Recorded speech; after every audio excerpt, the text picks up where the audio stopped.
Radhe Radhe everyone. आज की video में हम जानेंगे कि आंवला नवमी के दिन घर पर ही हम आंवला वृक्ष की पूजन कैसे कर सकते हैं। साथ में हम यह भी जानेंगे कि अगर आपको आंवला वृक्ष ना मिले तो आप आंवला नवमी का पूजन कैसे करेंगे। संपूर्ण जानकारी आपको आज की वीडियो में मिलेगी, इसलिए वीडियो को आप अंत तक ज़रूर देखना। सबसे पहले तो देखिए, आंवले के वृक्ष का कोई भी पौधा आप घर पर मंगवा लीजिएगा। अगर आप आंवला वृक्ष के पास नहीं जा सकते हैं तो आप घर पर ही उसका पौधा 1-2 दिन पहले मंगवा लीजिएगा। उसके बाद आंवले के वृक्ष के नीचे साफ़ सफाई करेंगे। आप चाहें तो आप चॉक लीप सकते हैं या आप चाहें तो आप कोई भी रंगोली भी बना सकते हैं। तो आप सातिया या कोई भी अच्छी सी रंगोली बना सकते हैं। देखिए, स्वास्तिक बना लिया है। उसके बाद सबसे पहले पूजन में हम आंवले के वृक्ष को जल सींचेंगे। जब भी हम देव वृक्ष की पूजा करते हैं ना, तो पहले जल सींचते हैं। इसके बाद देखिए, आंवले के वृक्ष में भगवान विष्णु का वास होता है, इसलिए आंवले के वृक्ष का पूजन करना बहुत ही शुभ माना जाता है। और जो कार्तिक का महीना होता है वो पूरा भगवान विष्णु को समर्पित होता है, तो इसलिए कार्तिक के महीने में तो आंवला वृक्ष का पूजन आप ज़रूर करें। और आंवला नवमी के दिन तो अगर आपने व्रत नहीं किया है ना, तो आप पूजन ज़रूर करें। ये जल सींच दिया, हमने जल सींच दिया है। उसके बाद वस्त्र स्वरूप का कलावा हम समर्पित करेंगे।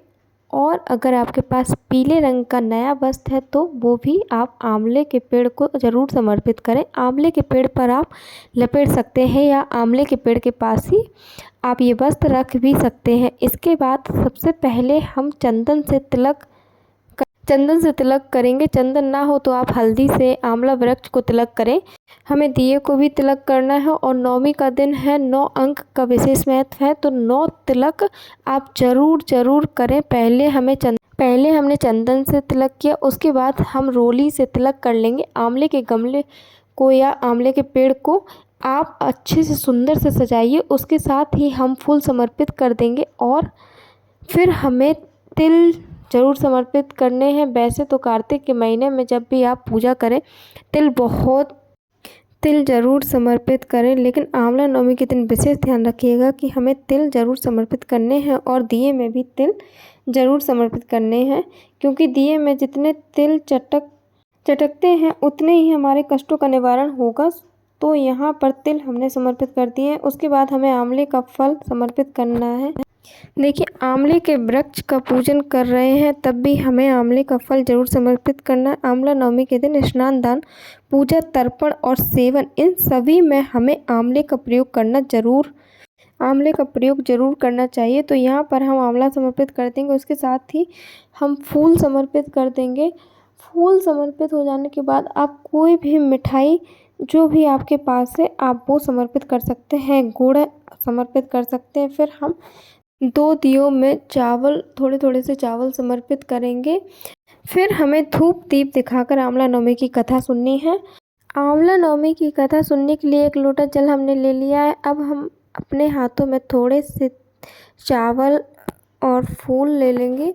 इसके बाद हम कथा सुनेंगे। व्रत कथा का वीडियो मेरे चैनल पर मिल जाएगा। इसके बाद हम बहुत ही प्रेम से आंवला नवमी की व्रत कथा सुनेंगे। व्रत कथा सुनने के बाद जो फूल और चावल हैं वह हम आंवला के वृक्ष पे समर्पित कर देंगे। तो इस तरह हमारी कथा पूर्ण हो जाएगी। उसके बाद हमें आंवला वृक्ष की परिक्रमा करनी है। परिक्रमा का बहुत ही ज़्यादा महत्व है, तो जहाँ से आपने पूजा की है ना, वहीं पर आप खड़े होकर परिक्रमा शुरू कर देंगे। तो यहाँ पर देखिए, हो सके तो 108 परिक्रमा करें, लेकिन अगर आप 108 परिक्रमा नहीं कर पाते हैं तो कम से कम आंवला नवमी के दिन आंवले के वृक्ष की 9 परिक्रमा आप ज़रूर करें। तो बहुत ही प्रेम पूर्वक श्री हरि विष्णु भगवान का ध्यान करते हुए हमें परिक्रमा करनी है। आप चाहे तो कच्चा सूत या जो मौली होती है वो लपेटते हुए आप परिक्रमा कर सकते हैं। आप चाहें तो आप हाथ जोड़कर श्री हरि विष्णु भगवान के नाम का जाप करते हुए आप परिक्रमा कर सकते हैं। आप चाहें तो आप हाथ आंवला लेकर हर एक परिक्रमा के बाद एक आंवला रखते हुए भी आप परिक्रमा कर सकते हैं। तो इस तरह से हमें परिक्रमा करनी है।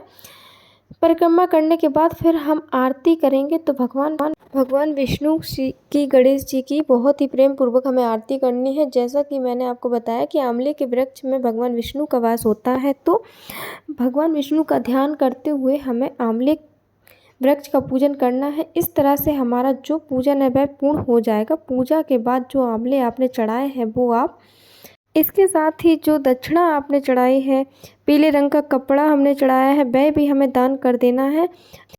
आप चाहें तो आप हवन भी कर सकते हैं। आप अपने सभी देवी देवताओं को हवन आहुति भी दे सकते हैं। तो आप आंवला नवमी के पेड़ के नीचे हवन भी कर सकते हैं। तो आप हवन करना चाहें तो आप हवन भी कर सकते हैं। तो आप दान किसी पंडित को भी दे सकते हैं या किसी ज़रूरतमंद को भी आप दान दे सकते हैं। जो भोग प्रसाद आपने चढ़ाया है वो घर में सभी सदस्यों को आप प्रसाद के रूप में बांट सकते हैं। तो जल वो आप आंवला के वृक्ष में ही सींच दें। इस तरह से आप आंवला नवमी का पूजन कर सकते हैं। फ्रेंड्स, आंवला भगवान विष्णु को अति प्रिय है, इसलिए आंवले के वृक्ष का पूजन करने से भगवान विष्णु अति शीघ्र प्रसन्न होकर मनोकामनाओं को पूर्ण करते हैं। तो आप भी आंवला नवमी का पूजन जरूर करना।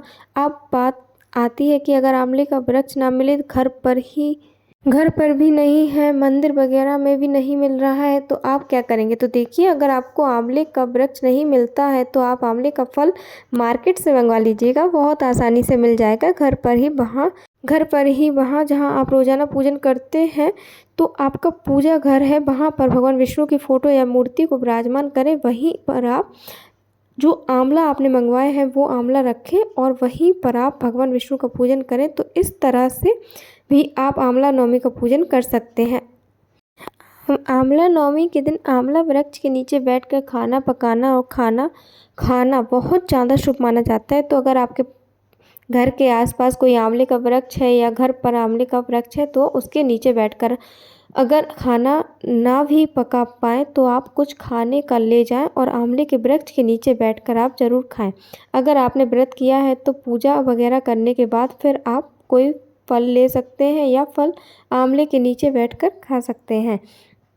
अगर आपने व्रत नहीं किया है तो आंवले का पूजन आप जरूर करें, कथा सुने, आंवले वृक्ष की परिक्रमा करें और फिर उसके बाद आप पूजन पूर्ण हो जाएगा। उसके बाद आप कुछ भी जो भी आपने खाना बनाया है वह आंवले के वृक्ष के नीचे खाएं। इससे बहुत ज़्यादा पुण्य फल प्राप्त होता है। फ्रेंड्स, ये थी आंवला नवमी की बहुत ही सरल पूजा विधि। आंवला वीडियो अगर आपके लिए थोड़ा बहुत भी यूजफुल हो तो प्लीज़ वीडियो को लाइक कर देना। और हम महिलाएं घर में तीज त्यौहार कैसे करते हैं ये देखने के लिए मेरे चैनल को सब्सक्राइब कर लेना। फिर मिलते हैं किसी और नेक्स्ट वीडियो में। साथ ही मेरे चैनल को सब्सक्राइब कर लेना। Thanks for watching. Radhe Radhe.